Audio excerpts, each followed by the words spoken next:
দেখেছেন একজন নারী আসামি প্রাক্তন এমপি সাবিনা আক্তার তুহিন, তাকে নিয়ে আসা হয়েছিল সকাল 7টায়, কিন্তু দীর্ঘক্ষণ সময় পরে বিশেষ করে বিকাল 4টার সময় এজলাসে উঠানো হয়েছিল।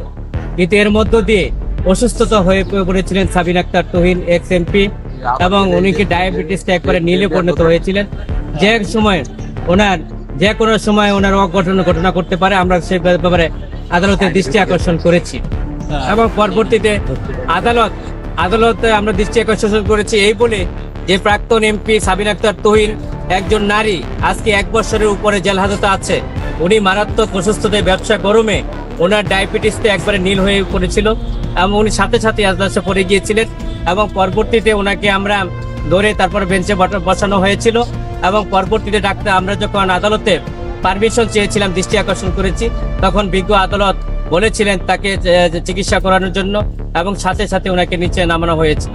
আমরা মনে করি আইনজীবী হিসাবে যে সর্বপ্রথম মানুষের আগে জীবন, তাকে আগে মানুষের বাঁচতে হবে, তারপরে মামলা হামলা, তারপরে বিচার এবং জাজমেন্ট, সেগুলি হবে। আগে মানুষের জীবন বাঁচতে হবে, সেটা আদালতকে আমরা দৃষ্টি আকর্ষণ করেছি, এবং আদালতও খুব ধৈর্য সহকারে মনোযোগ সহকারে আমাদের বক্তব্যগুলো শুনেছিলেন।